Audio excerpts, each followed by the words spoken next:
Hello, and welcome to A Voice of Generation X with Andrea Lambert. This is my combining of the two podcast methods, Riverside, Spotify for podcasters.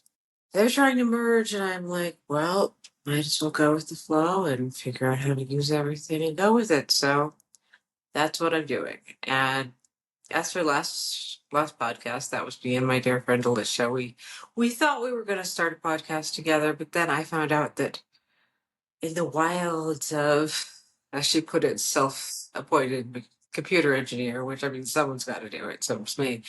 I discovered I couldn't do that, so I might as well make it so she's a guest on my podcast, which worked out just fine. So we'll probably be doing that more often because it's fun. She's a lot of fun, and it gives me something to laugh about, something sort of more lighthearted than, well, than this depressing world and the more than alarming news and such likes that I don't always talk about on here, but it's not that it doesn't weigh heavy on my soul, because it does. I mean, I know I've mostly used this podcast to talk about, like, shaking my fist at trees or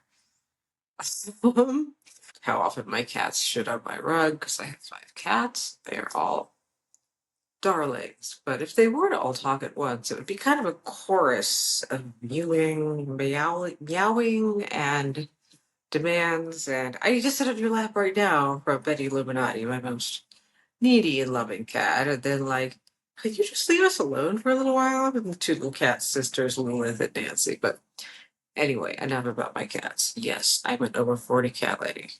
It's true. And cat lady life does not suck at all. It's pretty lovely. Now, what was I going to talk about in this podcast?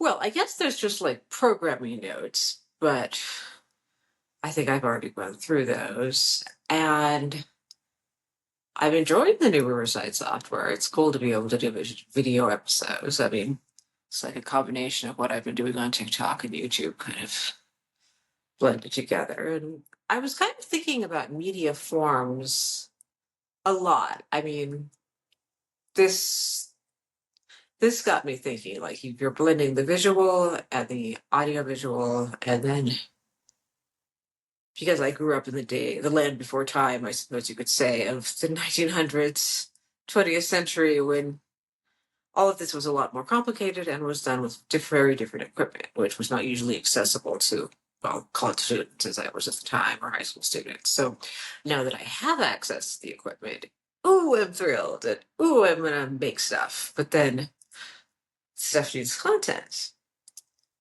And so, as for content, I will talk about the new book I am trying to write, which at the moment I am trying to write by kind of letting the giant themes twist and move underneath me like magma and Teutonic plates, just like all hot. Not bothered, but angry and moving. And, I actually, for real, Googled how many years after your divorce should you write a book about it, because it's such a sort of rite of passage in the middle-aged writer's career. And it's also something I'm embarking upon with a little trepidation. I mean, dear listener remarks that, it might mess up your calm, peaceful life. And I'm like, yeah, and I really don't want that. I've worked hard for this calm, peaceful life, such as getting divorced when I had to. But there's also the part of me that is a writer, and it's definitely discarded the title Batch It Catch It, because, I mean, cute and charming as it is, the new Puritanism and new obscenity police, and I don't want anything to limit one of my books getting out there, because there's enough factors that limit it already in terms of me being a, predominantly, well, totally small press writer who usually works with international small presses and has had, I mean, to me anyway, more than I expected, a measure of success and has a certain audience and so forth, but always has to work as damn hard as I can to produce the best product and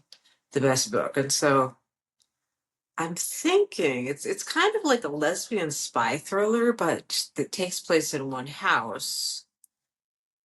And so I'm working with one title I'm working with that I'm really excited about. It's A Spy in the House of Reno, which is a spin-off of looking for my copy as if I could just whip one out. I wish I was that prepared. But Anais Nin's A Spy in the House of Love, which is a classic. If you're into Anais Nin, you know what I'm talking about. I was very into her in high school. But it's a classic book, which is more kind of erotica. This probably, I mean, maybe, I don't know. I don't know. A divorce usually isn't that erotic, but I thought I'd just spin off of that. It also sounds kind of John le Carre, like James Bond-esque, even though this will not involve weaponry or hijinks of that nature. It'll be more sort of a psychological thriller, which I'm excited about doing.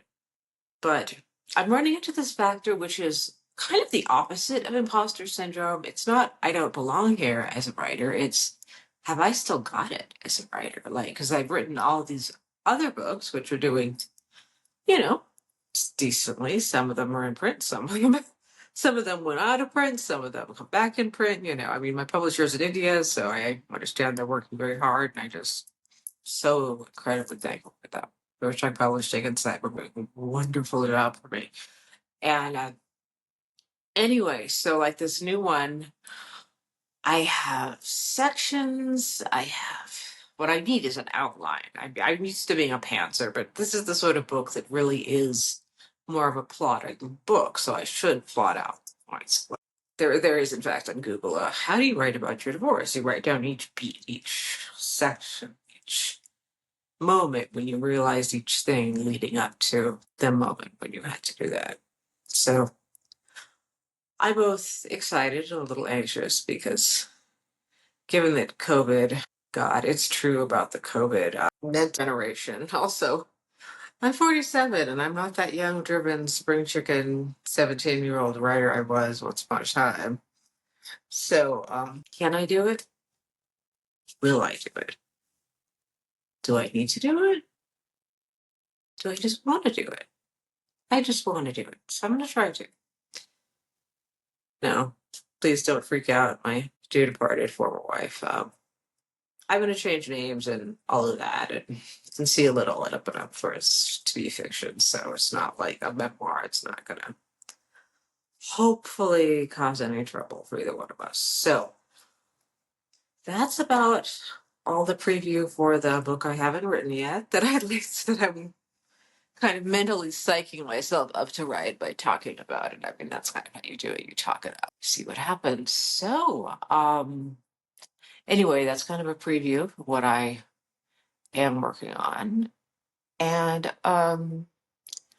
in terms of my normal everyday life, there is actually no one I want to shake my fist at.